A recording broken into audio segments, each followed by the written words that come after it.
All right. Hey, good morning, world. As you know, that's my MO, as I've been using for years and years.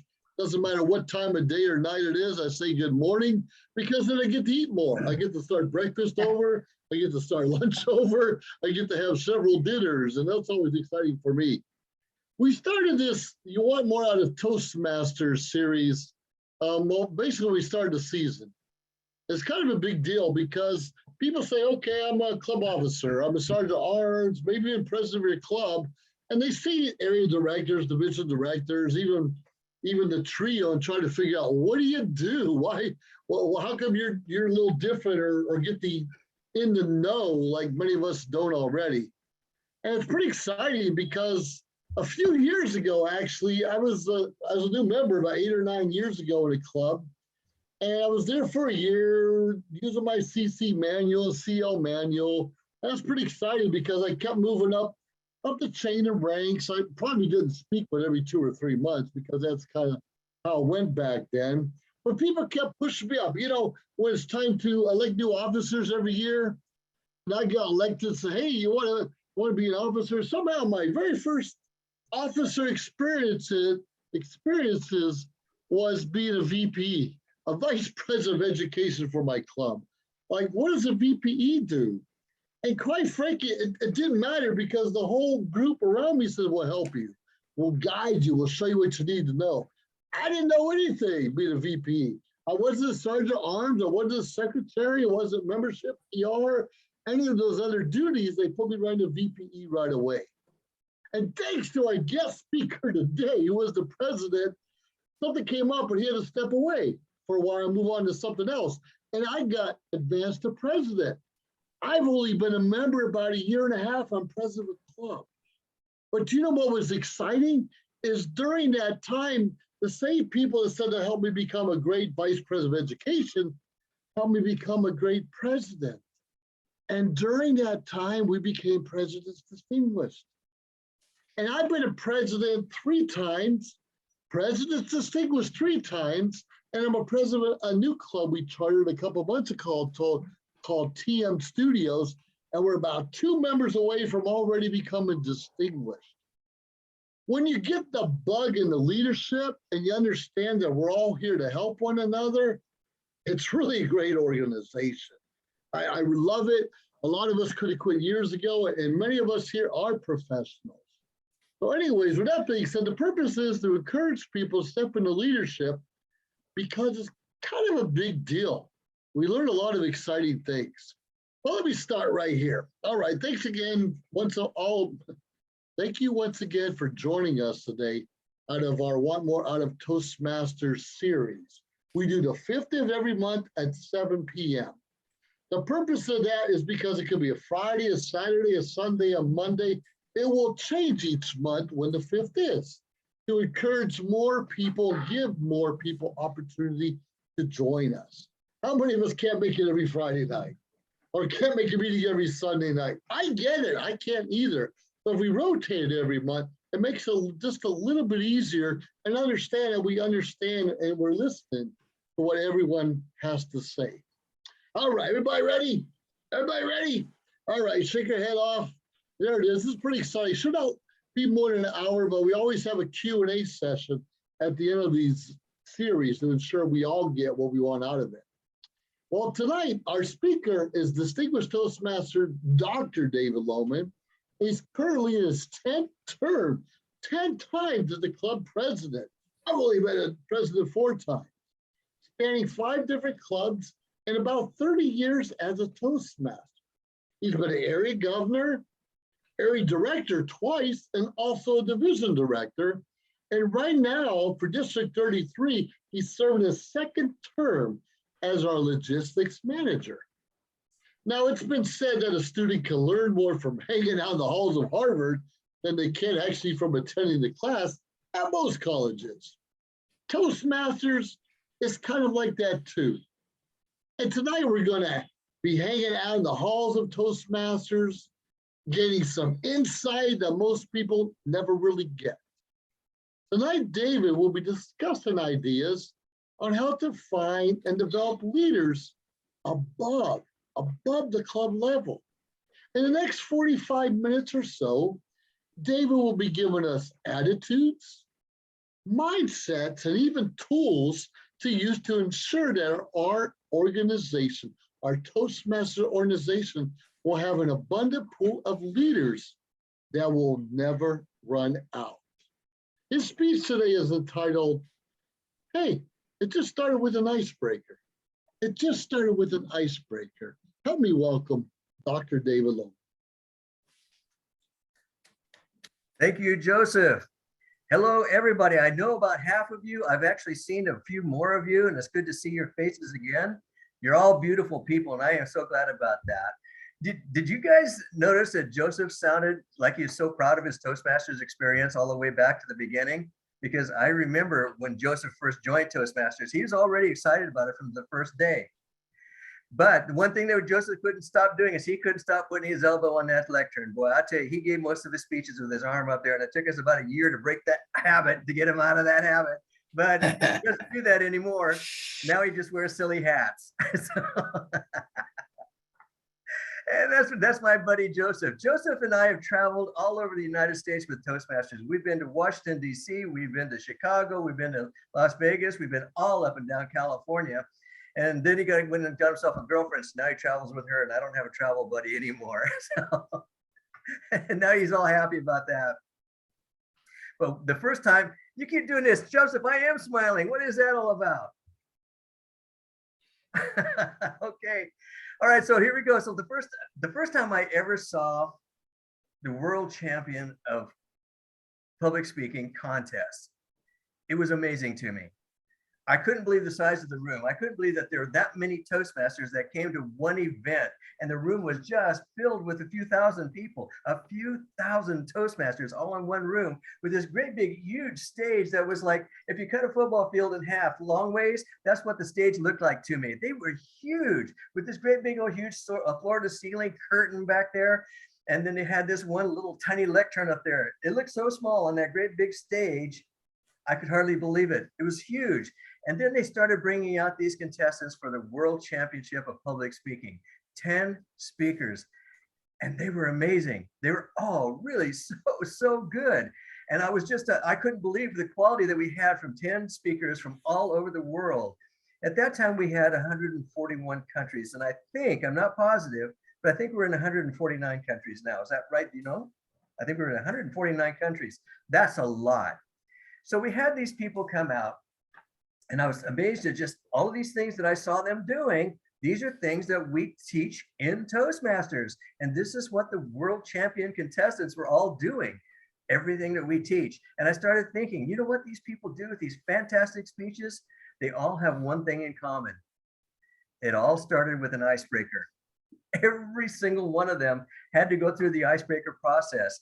And then the next thing that they all had in common is they had to win their club contest. That's probably one of the hardest things to do, is win the club contest until you get to area. Then the hardest thing to do is to win the area contest. And I don't know if it ever gets any easier. I've only made it up to district myself. I don't know. I've never made it past that. Hopefully one day I just might. Maybe I'll end up on that championship stage one day. Maybe one day you will too, because you started with an icebreaker and you started with your home club. And I thought that was pretty interesting that we saw that. And I thought, well, what makes these people different from anybody else in this entire room? Well, the thing is, they won their contest and they kept going. What made them think, though, that they had the ability to do that? Well, if you're like Dr. Scotto mentioned a minute ago, maybe they just got pushed into it. Maybe it was cast upon them and they just kept going and kept going and they kept showing up and they just kept winning. But I kind of doubt that. I think that what happened, though, it all started with that icebreaker. And then at that same meeting at lunch the next day, I was sitting down at this table and the incoming president of Toastmasters International sat at my lunch table and I got to meet that person. I just couldn't believe this is the president of Toastmasters International. I've already realized that this is something special, because you don't get that one just by showing up and just keep getting elected. It doesn't happen that way. Since then, I have been lucky enough to meet and talk to 11 presidents of Toastmasters International. One of them actually came to my club and gave a speech at our club. While he was president. I thought that was amazing to have that happen. So I've met all of these people, and I've actually got to be friends with 5 or 6 of them, but I actually have 3 of them on my phone where I can call them anytime that I want to ask questions. You know why? Because I hung around and I asked questions. I wanted to meet these people. And I'm going to talk about how that feels in just a moment. But when I met these people, I noticed that they had certain things about them that were really special.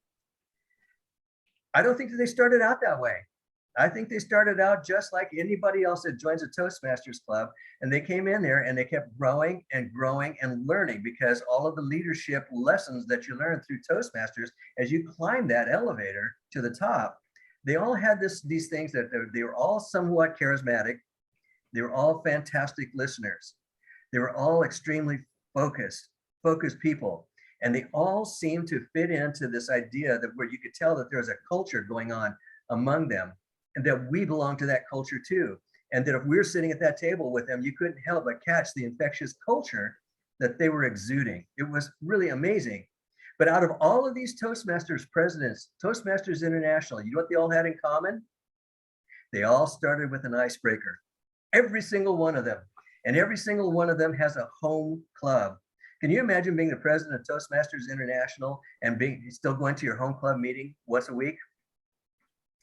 Can you imagine going to you're the president of Toastmasters International, and you give a speech, and your evaluator, who is, by the way, a brand new member, says, you know, I know you're the president of Toastmasters International and everything, but I think you owed us a little bit better quality than that in your speech. That actually happened. One of the presidents told me that happened. And and she said, well, yeah. I said, what happened was I just got a little bit careless. I just thought that I knew it all. And I walked in there and I didn't do all the prep that I needed to do. So she violated her community a little bit, her culture a little bit, but she said she never made that mistake again. But the thing is, I want to impress upon you, is she started with an icebreaker. And every one of us starts with an icebreaker. So something's different, though, about the people that are going to have enough chutzpah to go out there and try to run for the president of Toastmasters International, or try to develop a speech to where you become the world champion of public speaking. Something happened that was a little bit different, and you're growing up through as Toastmasters. And I can tell you the couple of things that I think that it was. I think that first off is that they were in a club that had a culture, and I'm going to talk a lot about culture tonight. Culture of possibility. Culture of possibility thinking. They thought that to themselves, you know what? I just might win, or I might just get elected. I might just win that next level. I might get elected to that next level. And before you know it, somebody has to win.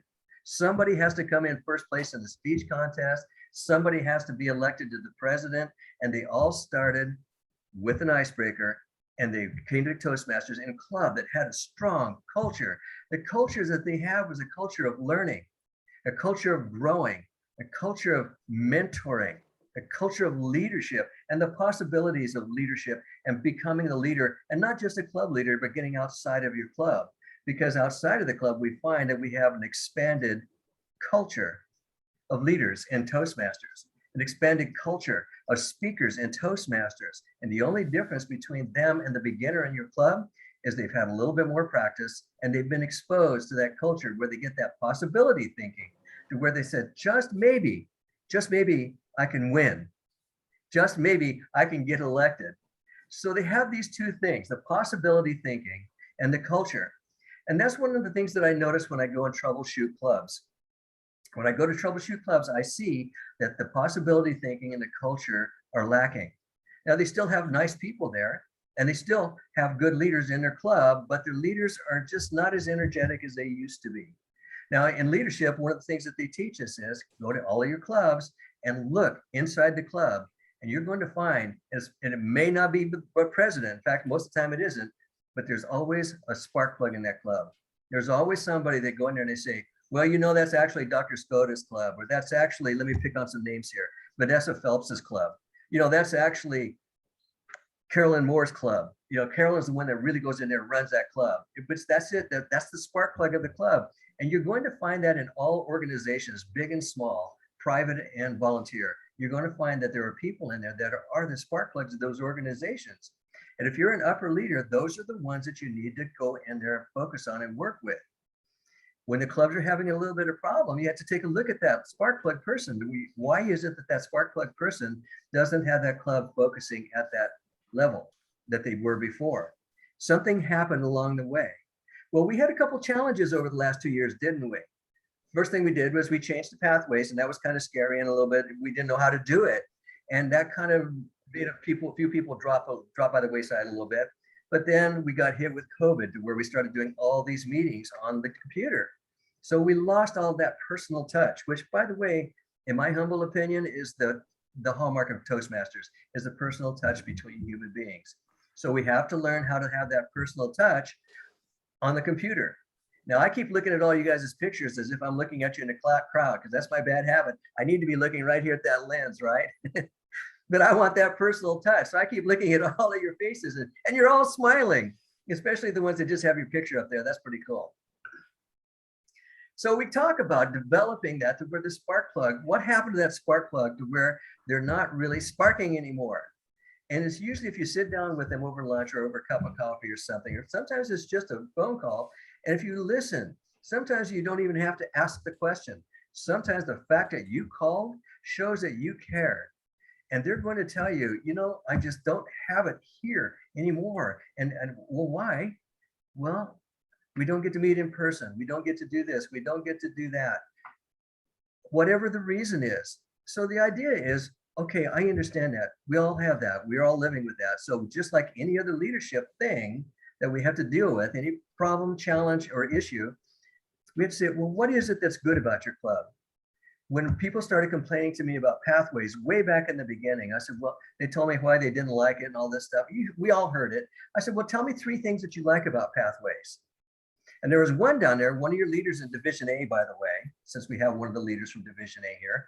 One of the leaders in Division A told me, he says, yeah, I just hate it. I hate it. I hate it. And I sat down with him at a district conference. I said, well, tell me 3 things that you do like about it. And you know, I just turned his head around, and he went back out and he completely changed his club and a couple other clubs too. I wanted to tell you that we have to just focus on the right things, but we need to identify as leaders as we go into our clubs, identify who those spark plugs are, find out if they're having a tough time, and don't try to fix the world for them. That's their job. It's not yours. Your job is to try to get them to think on better terms with themselves. What's going on inside their head, to where you can say, well, what is good about Toastmasters? What do you still like about your club? Well, we're down to 7 members. Well, do you like those guys? Well, most of them. Well, you got to take those 4 members or 7 members, and you got to make sure that everybody's on the same team. You have to create the culture. The culture is learning, listening, growing, speaking, and leadership. If you get everybody on the same page and everybody wants to do that, and it's hard sometimes, some clubs are going to be fighting that. And I will tell you that. I know it's there. But the thing is, most clubs are going to be receptive, and most clubs will come along and say, well, teach me how, show me a club that's already done it, so I can follow the mold and we can do that. Because everything we want to do in Toastmasters, it's already in the program. So what we have to do is we have to study the culture that we want to develop. And just like any other vision or goal, we have to keep that vision and that goal in front of the club at all times. So if we do that, then we start developing this culture that we want to have in our Toastmasters Club. And developing the culture of leadership is so foreign to most of us that we don't even know how to do it or even think about it. So I'm going to tell you about how we're going to do that now. So the first thing that you do is you tell them, when you start your club meeting, if you're the club president, welcome to the ABC Toastmasters Club, the greatest Toastmasters Club in the world, because we learn and we grow and we develop a culture of leadership. And that's how you start your meeting. And that's all you have to say. But if you say that every single week, at first they're starting to laugh at you. They're going to say, oh, Joseph, you say that every week. And if you don't say it after a couple of months, I said, Joseph, what happened? You didn't say it. They come to expect that because we start ingraining that culture of leadership, as well as the culture of learning, of listening and speaking. All of it's there. So we have to just making sure that we're planting the seeds of a culture of leadership. Does that make sense to everybody so far, that we need to plant those seeds? I think it should, because most of the time I ask people that have never been an area director before, and most of the people haven't. It's just a case of numbers. So I say, why haven't you ever been an area director? What do you think they say? Do you think it's that they don't say, Well, I just never wanted to, even though that's probably true because they don't have the culture. But you know what they say? They say, well, it never occurred to me and nobody ever asked me. Those are the two things that I hear most of the time when I hear, what do you think about being an area director? Well, I don't know anything about it. Why don't you know anything about it? The next thing I hear is when you go into clubs, just generally, you start talking about these different opportunities, and they say, well, I don't know the difference between division, district, area, club. I don't get that stuff. That's just really too much for my little head. That's the way I felt anyway. Can any of you agree with that one? And so you have to figure that out. So I had a little mnemonic, and it is the district is divided into areas. District, division, area. If I tell them that little thing, they never forget it for the rest of their life, and they'll always remember it. But the thing is, you got to have possibility. Now, I remember when I first started, our area directors, well, they were area governors back then because I'm old. The area governors would come in, and we always had a lunch club in those days, or a dinner club. And they would come in and they would sit down and they would be all huffy and, say, I'm the area director. I'm somebody who's important. And we treated them that way, as we should. But what that did was, when they acted all important like that, it was like, oh, you're different from me. I will never be that because I'm not like you. And so they weren't touchable. They weren't reachable. I'll give you a perfect example of this. And this is going to be especially nice for the men, but the women will understand this 100%. I guarantee you. How many of you guys have seen Friends before? Raise your hand if you've seen Friends on TV. Okay. So between Jennifer Aniston and I forgot the other one's name, Monica, and yeah, you know who I'm talking about. Between those two girls, which one's more beautiful? Everybody always says Jennifer Aniston, almost always, but that's not true. The other girl is actually more magazine perfect pretty, but Jennifer Aniston is approachable. She is approachable. She's the kind of person that you want to invite home to meet your mom. She's the kind that you want to go have dinner and coffee with. She is approachable. And that's the same thing with leadership. If you can find people that are approachable, you'll not only start getting along with your leaders, but you'll start thinking, maybe there's a possibility, maybe I can be that leader too. And you'll start to notice that some people will start stepping up that they never did before. The other one is nobody ever asked them, because I never wanted to be an area director. I will tell you the truth. I have a really bad history in Toastmasters. I got my CC, which is you get 10 speeches in, you get what they call CC. We don't even have that anymore. I was a CC for 25 years. 25 years. I never reached another rank. Now I saved all my paperwork for all the speeches that I did. I was an area director. I was a club president. I started a club. I did all these things, little tiny bits at a time, just little bits at a time. But I never processed it. I was a CC at 25 years. I probably had the longest standing CC of any Toastmaster in the world. But then when I started getting into leadership outside and I started seeing possibility thinking and all the benefits that came from being a leader outside the club, oh my gosh, I just went like crazy, just like wildfire. But the thing was, I never was an area director until I had been a Toastmaster for several years because nobody asked me. I really didn't know what they were, but nobody offered it to me. And so we go out there when we're in leadership and we're trying to find these places. Joseph and I have worked together trying to fill our dockets a few times where there's been times where he couldn't find a division director, and I made a phone call, like, oh, here you go. And he had one. Now, does that make me smarter than him? Absolutely not. It's just that he didn't know that one guy. You guys, I still got you? Okay, good. He didn't know that one guy, and I did. So I called him. So we were networking. That's what Toastmasters does.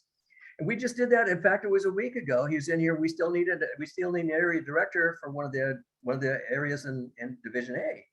And so I said, hold on. And I made a phone call. I said, well, can you be on the phone for an interview tomorrow? And we did it again. Excuse me. Now, that doesn't happen all the time. I'm not a Superman, but the thing is, when you network and you give people the opportunity, they often say yes. So those are the kinds of things that we need to do, is start to develop the culture and ask them, will you take a leadership position? Now, you got to make sure that during your regular meetings, though, as a leader in your club, as a president, or just somebody that's a leader in your club, even if you don't have an office, when you get a chance to stand up and talk, that you start talking about holding a club office and how much fun it was and what you learned. Talk about the growth. make sure that you talk about how this is a leadership club, it's a leadership organization, and how it's going to help them in the rest of their lives, how it's going to help them with their jobs. It's going to help them. Joseph likes to talk about how people do better with job interviews when they start doing Toastmasters. Excuse me just a quick second, everybody.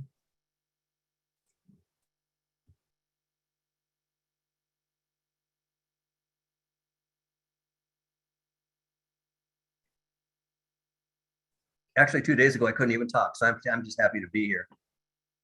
So what happens is you start to ask these questions, ask them, give them a chance, get them to offer them the opportunity to become an area director, because you'll see that they will oftentimes say yes.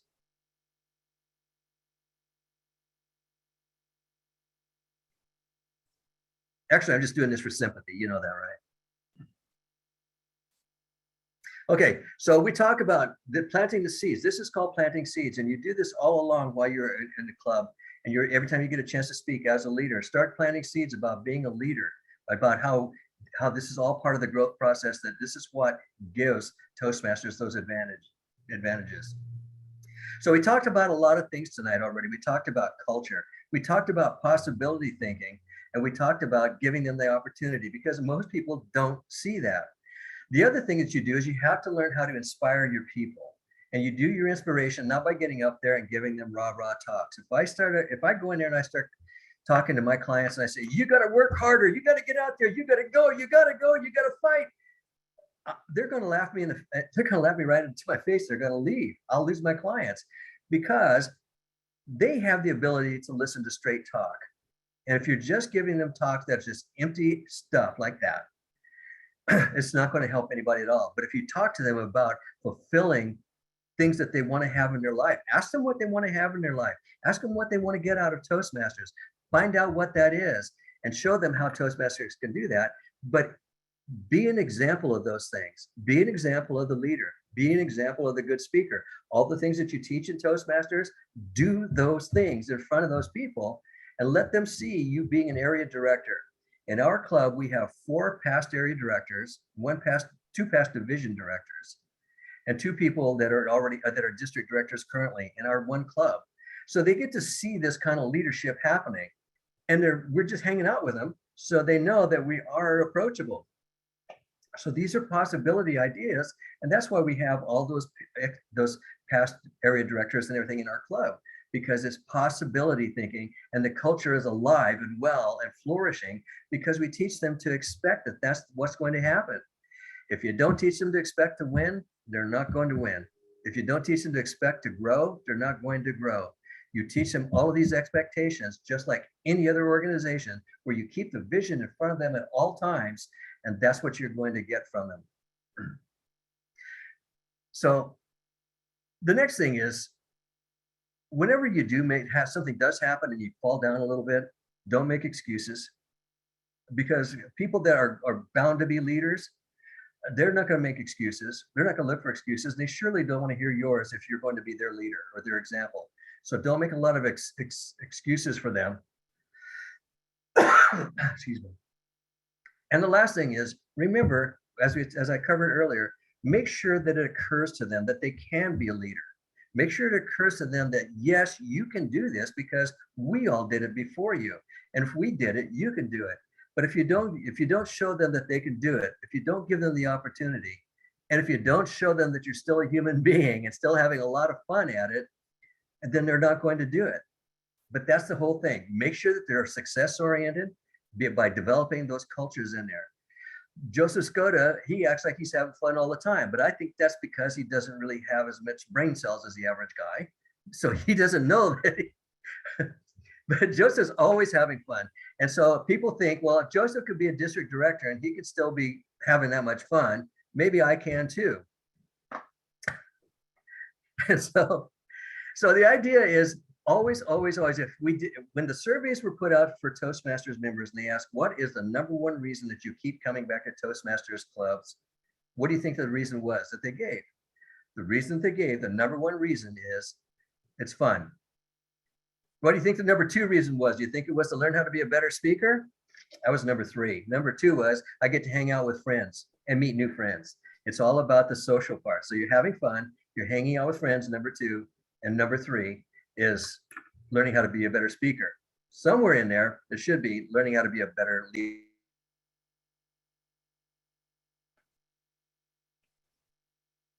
So we're coming on in there. So the culture, how do you develop this culture? Well, you do this by inviting leaders into your club. So if you have an area director and they live anywhere near you, you got to make sure that your area director is invited to come to your club meetings. If you are an area director, ask for 5 to 7 minutes.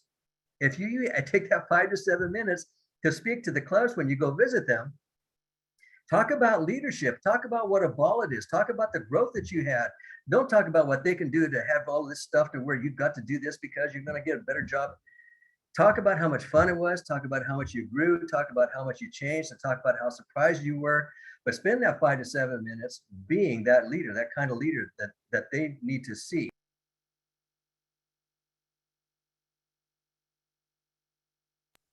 So the next thing is you got to keep that vision in front of them all the time. The vision of leadership, the vision of being a better speaker, the vision of having a great club. Win awards like the Smedley Award. By the way, how many clubs in our district won the Smedley Award this year for members? Do you know how many clubs in our district? 2. And one of them was mine, ours. So we did that. We got that one, man. We were so proud of that. It was so great. And it's the first time that I've ever been a president of a club where we actually got the Smedley. So to see our club do that, and everybody was inviting all of their friends, and everybody's talking their friends into joining, and we went from 8 to 18 in really quick order. It was really a lot of fun to do that. So, but they saw that how much fun it was to get those awards, and nobody knows what a Smedley Award is. In fact, Smedley's a weird word, but it's somebody's name, and it's an important name in Toastmasters. And once you realize how important that is and what that means, and you realize, hey, only 2 clubs in our entire district got it, and we were one of them, that's an element of pride. And so you put that pride along with possibility thinking with your culture. This is part of your culture. You're going to see that people are going to start going and wanting to be leaders. The next thing that I think that your clubs should do, and you should tell, if you're as leaders, you should always inspire your clubs to develop their mentorship program inside their club. That mentorship program is as a mentor, you're going to grow because you're teaching people. And every time that you teach something, you become more educated, you become better at it. So developing that mentorship program is so important, but the mentorship program shows the newer members, hey, we have leaders that we're developing inside our club, and they're becoming greater and greater people. So we want to develop all of that. And so, and bring in, we talked about a minute ago, I talked just about bringing in your area director. If you can bring in other VIPs, we had our club contest here 2 weeks ago. I brought in our immediate past district director, Joseph Skoda, and he came in there, and I gave him some time up in front of the room as the president. He came up there and he talked and he inspired our club a little bit. Always, always, always look for VIPs to come to your club and give them anywhere from 3 to 7 minutes to talk. And if you do that and you tell them, make sure that you get this thing going, you're on the same page, help me develop my culture of leadership in the club. That's exactly what's going to happen. And when the people are coming to the clubs and people get to say, oh, wow, I can reach out and I can touch you. You're just approachable. They're going to say, I can do that too. And so that's one of the things that you want to do. So when it does come the season for becoming an area director, you can start planting seeds about that. Now, when do you want to ask somebody to be an area director? Anybody want to shout out with what they think that would be? Don't you answer, Vanessa Phelps, because I know you already know the answer. July 31st. July 31st, that's when you want to ask? July 31st? You get them started immediately when you are elected. July 1st. Oh yeah, you're right. That's the right answer. That's exactly right. You need to, your first job is to start looking for a leader to replace you and start grooming that person. Thanks, Maria. That was fantastic. And so if you start doing that, you will start getting that culture of leadership developed. All you have to do is plant a seed in 3 or 4 people. One of them is going to pop, just like popcorn. One of them is going to become your area director, and you're going to have that. Bring lots of stories of leadership to your club. Tell them something that happened. Tell them the story of Joseph Skoda about how he just had this fast escalation to be your district director. Tell them stories about David Lohman, who didn't do squat for 25 years. And then all of a sudden he exploded. You know, all of these stories are there. Stories is what's going to get people listening. Stories is what's going to make you sound like human beings. Stories is what's going to get people to believe that, hey, if he did it, I can do it. If she did it, I can do it. So I know all of you out there, I recognize most of you have been area director or division director. I could see them on there and I can count most of them. And I'm betting that most of you that I don't know were also area directors and division directors. You all have stories. So if you just go back and you share how much fun it was and what you learned and how you grew and how it affected your life, how it made your marriage better, how it made your job better, how it ended your marriage. I don't care, but you got to go out there and tell stories. Tell stories. And once you start telling these stories and you tell them up there in front of their group, or if you tell them in private and they start seeing the possibility about what happens when you become an area director.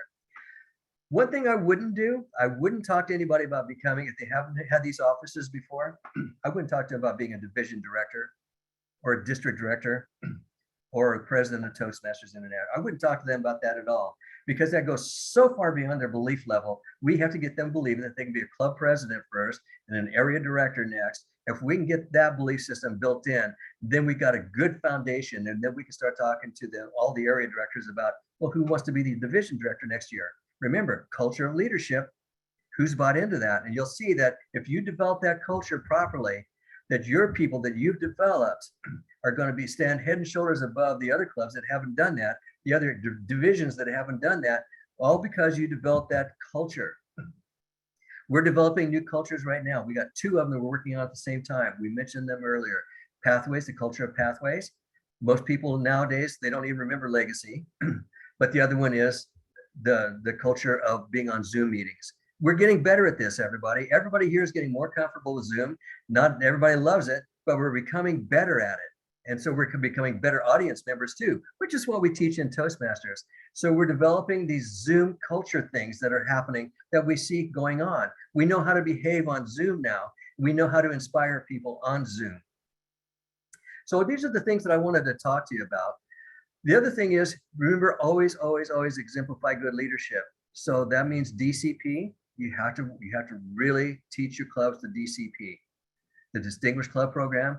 You have to do the success plan. I've had past district directors tell me they don't even like the success plan. I'll tell you why I do like it, because if you spend the time doing your success plan, even if you only do it once, now you understand what it takes to make a club grow. Or at least you know where the starting points are. So now you can go out there and you can do these wonderful things that are in your Distinguished Club plan and make sure that people are working with you on it. And then you'll be able to do that. And the last one I want to talk to you about is make sure that you got your pathways up to date.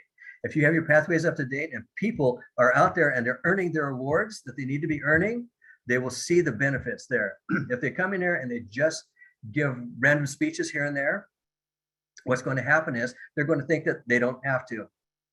And that's not the mark of a leader. So make sure that your pathways is up to date. I'm at the end of my time now because I promised Joseph I would do certain things, and I want to open this up to some Q&A. So I don't have a way to look at the chat. So if you just let me know, or just do something, say something, ask me some questions, I would be glad to entertain some questions.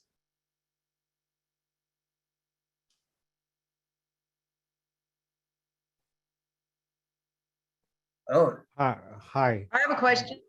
Oh, okay. I think Joe was first, and then Joe, was that you? Yeah. Oh, Okay, okay. go ahead. You said that once you're a club president, the next step up is to be a club director. Now, in this Zoom world, I got it, Joseph.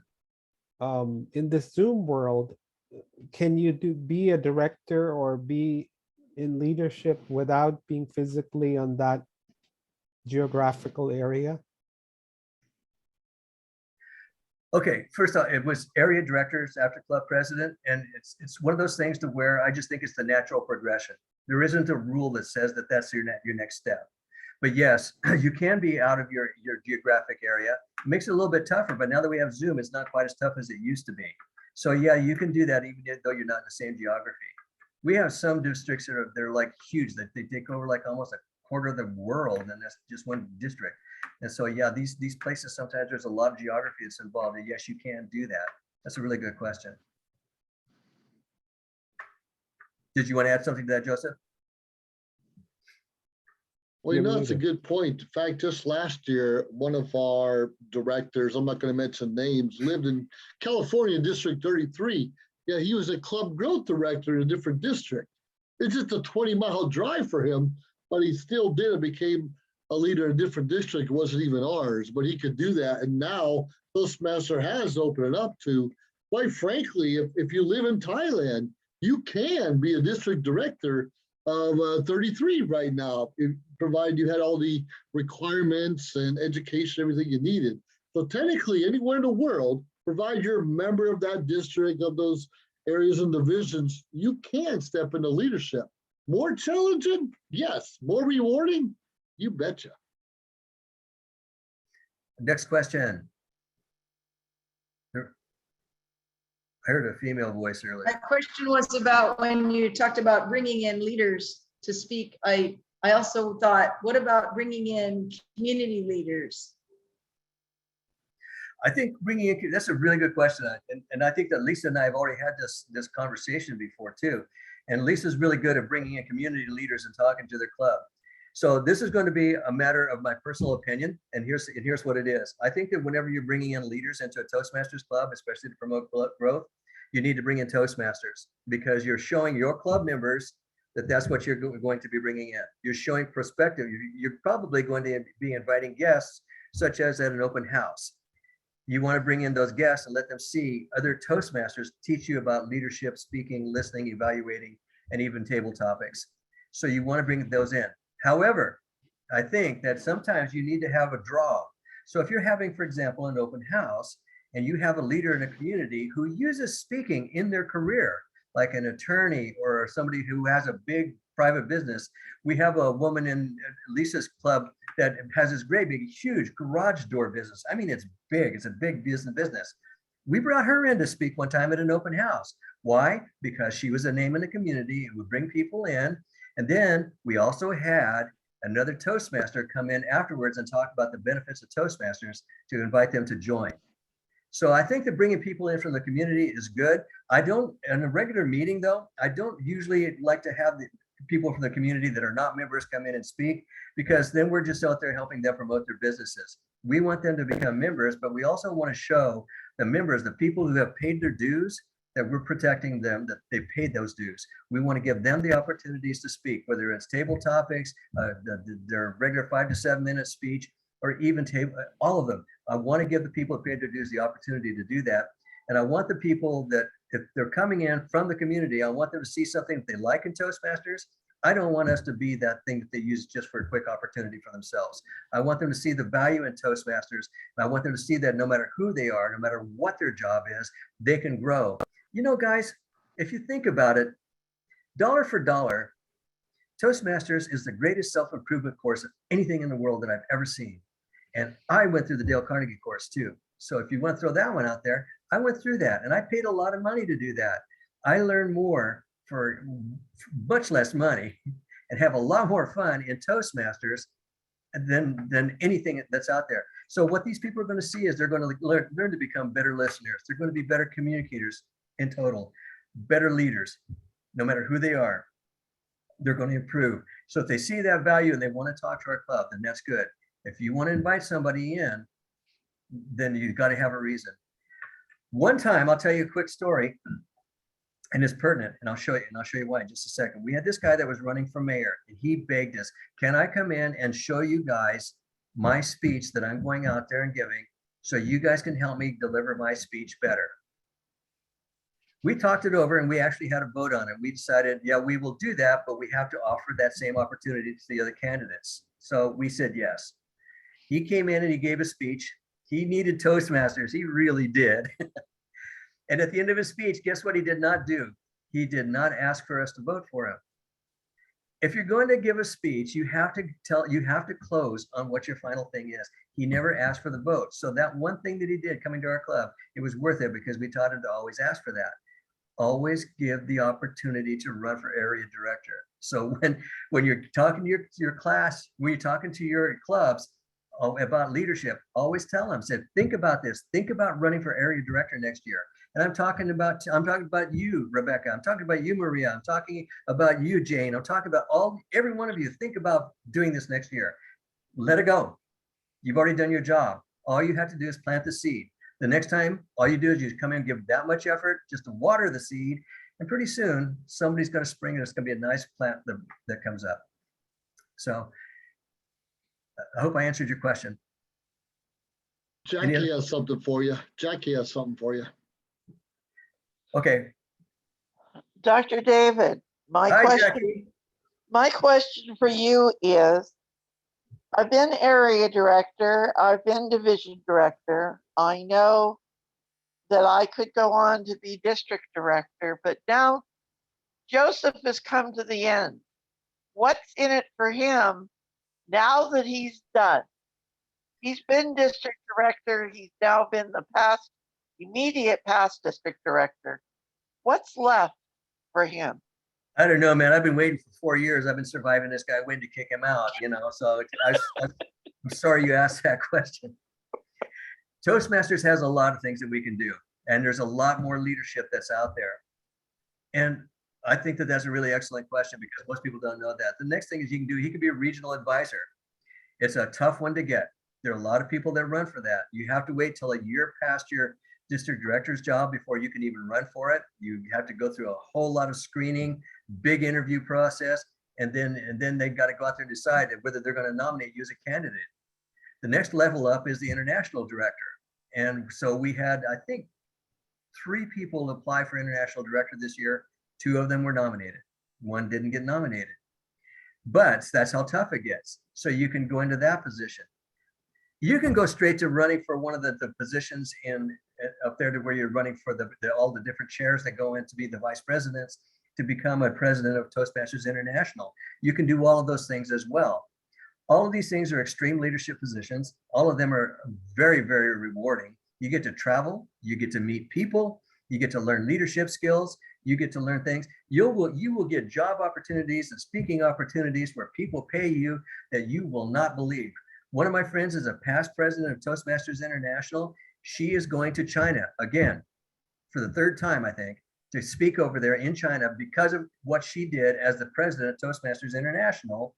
And they pay for everything. They pay for her plane, hotel, food, everything. They pay for it all because of what happened when she get up to that level. One time I said, if you can manage a nonprofit organization, and I was referring to Toastmasters, you can manage any organization. And I had this woman who was a CEO of an insurance company. She called me up personally and she says, you know what, there's no way that's true. You can't do that. Just because you can run a Toastmasters club doesn't mean you can be the CEO of a corporation. I said, no, you're right. That's true, but it's scalable. If you have been a district director, you're going to be pretty high up there. That's like a college degree. But if you've been an international director and a regional advisor, and then you've been a president of Toastmasters International, I guarantee you can walk into almost any corporation and take over that corporation, given all the learning the learning curve you have to go through. But the skill level that you get through Toastmasters, beyond the club, beyond the district, all of those things, very, very high level, very sophisticated, and it's worth doing it if you have the time. So, and Jackie, I think it's time for you to stick your hat in the ring.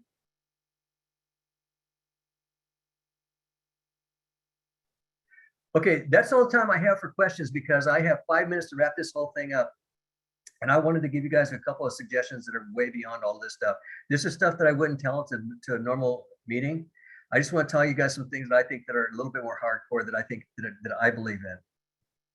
And you have to take the stuff I'm going to tell you right now. You got to take the stuff and you got to take the rough edges off of it. I will tell you that right now because it's going to be a little bit more hardcore. I'm still going to soften it up, but you won't do this regularly.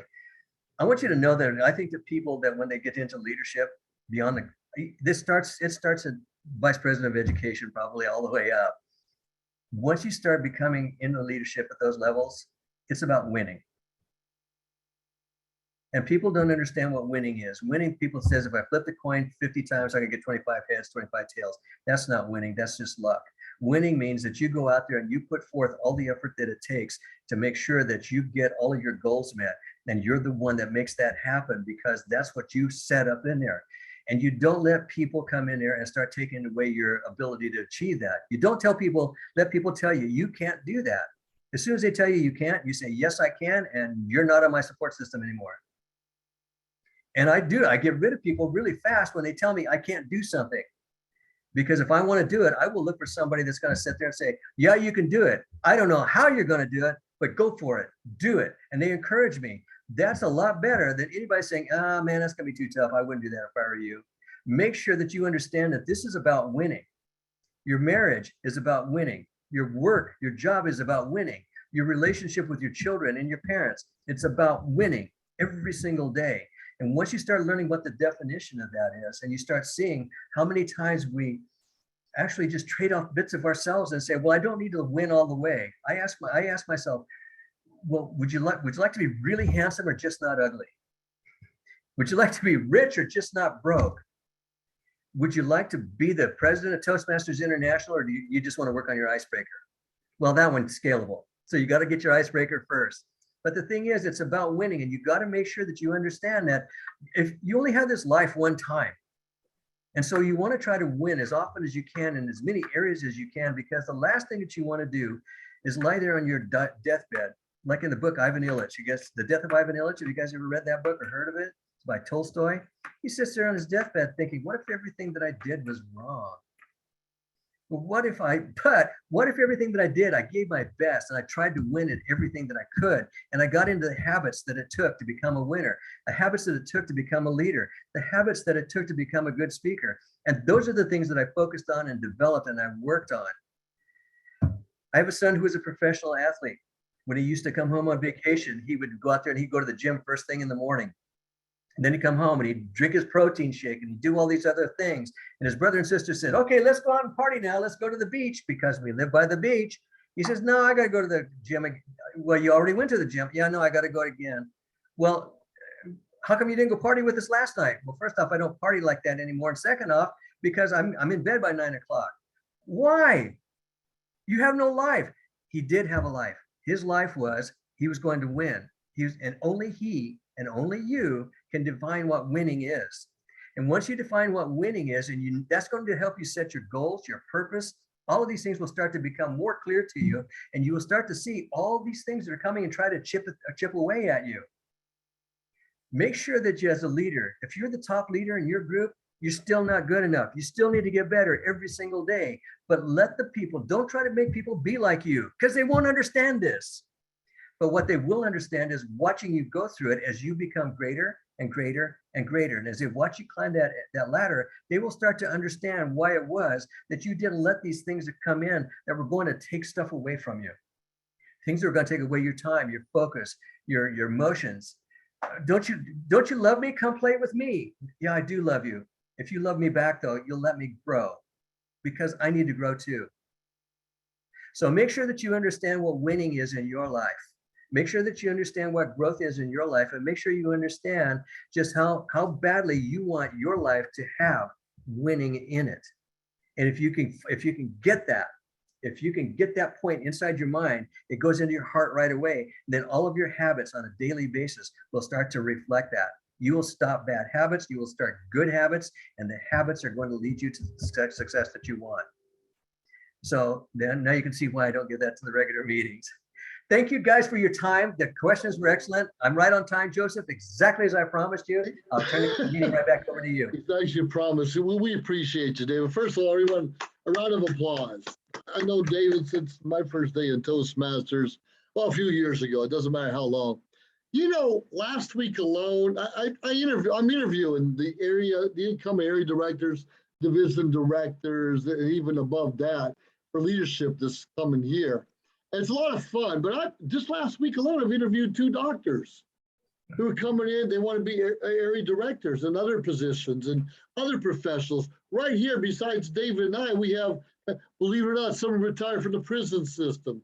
Somebody right here is a retired fire chief. We have someone here who teaches speech and communication to people who don't even speak English very well. We have a retired critical care nurse and Air Force officer and government employee. We even have someone who works for Disney online right here, right now. Do you understand? It's us. that are going to make a change in this world. And like David said, it starts one speech at a time. Stepping up our game, taking on a new challenge we didn't think we could do before. Why do doctors need to get a Toastmasters? Well, quite frankly, they just want to more and fine tune those basic skills that we all have. And we all have basic skills. Why not step up our game? As most of you know, I think it's the 14th of this month is our deadline to get the interviews, to get the applications for everyone wanting to step up. Take this time today. It's in the chat box on d33toastmasters.org/DLC. I'm the district leadership chair this year. Fill out those applications. There's 4 of them. You have a biography, you have your, all these 4, I don't even know what they are, but make sure you fill out all 4. Get them to me. I'll set up an interview with you in the next couple of weeks, because not just the district needs you, our communities and our families need you. I've learned so much. We keep hearing Jackie, oh, you're district director, you're past. I'm not past. I'm just getting started. There's so many more hats I need to wear. I need to purchase. I need to represent. Regardless of where this takes me to, many of you know, because of Toastmasters, I was discovered a couple of years ago and asked to do some instruction all throughout California. And guess what? It pays a lot more than Toastmasters does. I'm making over $100 an hour pre-COVID. But whenever that comes back, who knows? It doesn't matter. The bottom line is I'm better now. I'm confident in speaking. And you don't see me doing these one-more Toastmasters presentations because, quite frankly, in 2 weeks from now, I'll be speaking in Texas. And I've been asked to do other things. So I'm speaking in other districts also. And that's kind of what leaders do. We step out of our comfort zone, we bring our stories, and we share what we know and what we're passionate about. Thank you once again, Dave. I encourage all of you to get in that chat box, fill out those applications, get it to me tonight. I'll get you on the schedule the next couple of days, and let's make District 33 even better than ever before. Thank you, everyone. Love to have you on the team. Have a great day. Hoo. Thank you. Toastmasters rock. Cookie. You had a lot of people show up, Joseph. Yep.